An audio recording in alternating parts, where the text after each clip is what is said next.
Friends, मैं अशोक तिवारी। दोस्तों, आज हम चर्चा करेंगे स्वामी विवेकानंद के बारे में। स्वामी विवेकानंद के जीवन से हम कितना कुछ सीख सकते हैं और अपना कितना प्रोग्रेस कर सकते हैं, कितना सम्मान हासिल कर सकते हैं, कितनी आगे बढ़ सकते हैं, जीवन में क्या क्या हासिल कर सकते हैं। दोस्तों, शुरुआत करते हैं स्वामी विवेकानंद जी से। स्वामी विवेकानंद जी कहा करते थे कि हमेशा अपने लक्ष्य पर ध्यान रखो, फोकस ऑन योर टारगेट। लक्ष्य पर ध्यान रखिए। उनका एक वाक्य बड़ा फेमस हुआ करता था, उठो जागो तब तक ना रुको जब तक अपना लक्ष्य हासिल ना हो। स्वामी विवेकानंद जी को जब 1893 में शिकागो में विश्व धर्म संसद में भाग लेना था, जाना था, उनका लक्ष्य था कि हमें विश्व धर्म संसद में भाग लेना है और भारत का प्रतिनिधित्व करना है। भारत के धर्म के विषय में, सनातन धर्म के विषय में, हिंदू धर्म के विषय में वहाँ पर बताना है। उसकी उन्होंने पूर्ण तैयारियां करी, पूरी तैयारियां करी अच्छी तरह से। उनको जाने में भी प्रॉब्लम होने लग गई, लोग बाग उनको वीज़ा पासपोर्ट ही नहीं मिल रहा था, लेकिन उन्होंने उसके लिए भी प्रयास किया और जुगाड़ लगाया, अपना प्रयास किया, प्रयास कामयाब रहा और जुगाड़ लगा कर उन्होंने अपना कामयाबी हासिल कर ली और शिकागो पहुंच गए। दोस्तों, आप लोगों में से बहुत लोग जानते हैं, हमारी संस्कृत का एक पार्ट है, संस्कृत का एक वाक्य है, वसुधैव कुटुंबकम। स्वामी विवेकानंद जी ने जिस समय शिकागो के धर्म संसद में कहा था, my brothers and sisters of America, उसी समय उनके तालियों की इतनी गूंज हुई थी, लोग बाग इतना सम्मान देने लग गए, इतना मान देने लग गए सिर्फ एक सेंटेंस पर। चूँकि जनरली अमेरिकन, अंग्रेज सारे लोग ब्रदर्स एंड सिस्टर्स ना कह करके मिस्टर एंड मिसेज इस तरह से सेंटेंस लेते थे, लेकिन ब्रदर्स एंड सिस्टर्स हमने क्यों कहा, विवेकानंद जी ने क्यों कहा?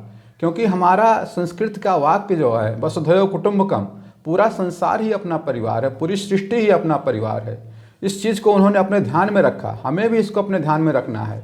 जब आप वसुधैव कुटुंबकम का ध्यान रखेंगे तो सभी का हित सोचेंगे, सभी का भला सोचेंगे। जब सबका भला सोचेंगे, सबका हित सोचेंगे, तो आप अपने आप ही आगे बढ़ते जाएंगे, लोगों के निगाह में आपका सम्मान बढ़ जाएगा, आपका मान बढ़ जाएगा। और वही स्वामी विवेकानंद जी ने दिया। उन्होंने भारत का नाम, मान, सम्मान, सनातन धर्म, संस्कृति, सभ्यता और यहाँ के हिंदू संस्कृति का उन्होंने प्रचार प्रसार किया। लोग बाग उनके मुरीद हो गए, उनके सम्मान करने लग गए, उनके शिष्य बनने के लग गए।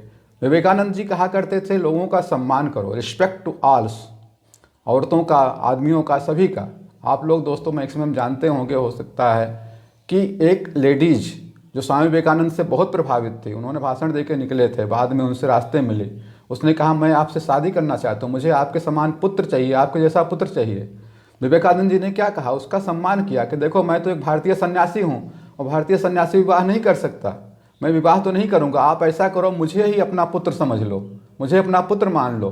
और वो औरत हाथ जोड़ के उनके सामने खड़ी हो गई कि आप जैसा सन्यासी देखा नहीं था, इतनी खूबसूरत, इतनी अच्छी लड़की को, इतनी अच्छी महिला को आप अपनी माता के समान सम्मान दे रहे हैं, माता मान रहे हैं, और वो उनकी भक्त बन गई।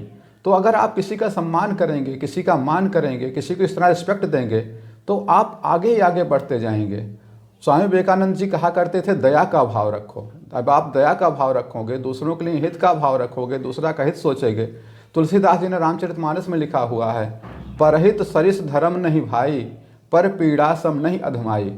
स्वामी विवेकानंद जी ने इसको अपना आत्मसात कर रखा था, परहित सोचते थे।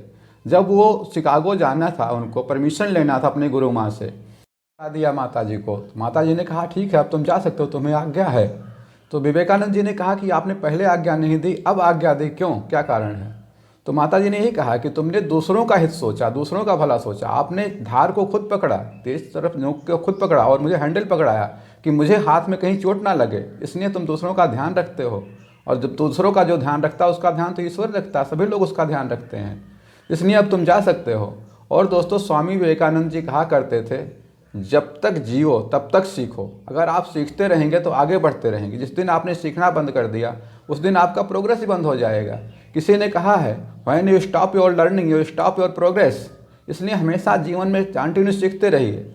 और स्वामी विवेकानंद जी का ये कहना है कि अपने स्वास्थ्य का हमेशा ध्यान रखें। दुनिया एक जिम है, जिम में हमेशा रोज़ जाते हैं, लोग जाते हैं एक्सरसाइज करने, सेहत बनाने के लिए। तो आप ये मान के चलिए कि आपकी सेहत सही रहेगी तो आपका स्वास्थ्य सही रहेगा, तो आपका दिमाग प्रॉपर काम करेगा, दिमाग स्वस्थ रहेगा और आप आगे बढ़ते रहेंगे। स्वामी विवेकानंद जी का ही कथन है कि चिंतन करो, चिंता नहीं। और अपने गुरु का सम्मान करो। दोस्तों, स्वामी विवेकानंद जी की एक छोटी सी बात और बताऊंगा।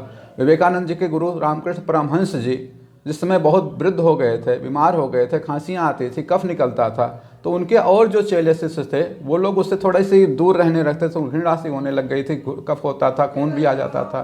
परंतु स्वामी विवेकानंद जी ने इसको ध्यान नहीं दिया। उन्होंने वही काम अपना लिया कि उनके बर्तन को रोज़ जाके मांज के साफ करके ले आते थे और ला करके वहाँ रखते थे। स्वामी विवेकानंद जी कफ सूखते थे, खून आता था, लेकिन उसको साफ करके वो रखते थे। और फिर स्वामी विवेकानंद जी ने कहा तुम एक दिन दुनिया में, संसार में भारत का नाम करोगे, अपना नाम करोगे। रामकृष्ण परमहंस जी का मिशन जो है, रामकृष्ण मिशन, उसका उन्होंने आगे बढ़ाया, दुनिया में नाम किया। दोस्तों, अगर हम स्वामी विवेकानंद जी के जीवन की कुछ चरित्र को, कुछ हिस्से को, उनकी कुछ शिक्षाओं को ही अपना लेते हैं तो हमारा जीवन उज्जवल हो जाएगा, हम बहुत तरक्की कर जाएंगे, आगे बढ़ जाएंगे, सम्मान बढ़ा लेंगे। इसलिए दोस्तों, मेरा आपको सलाह सबको यही है कि आप स्वामी विवेकानंद जी के जीवन को पढ़ें और उनसे शिक्षा ग्रहण करें। ये वीडियो आप देखें, इस वीडियो को पसंद करें, आप बहुत कुछ हासिल करेंगे, बहुत कुछ ग्रहण करेंगे। बस दोस्तों, आज के लिए इतना ही। यदि आपको ये वीडियो पसंद आया है तो इसे लाइक करें, सब्सक्राइब करें। थैंक यू, धन्यवाद।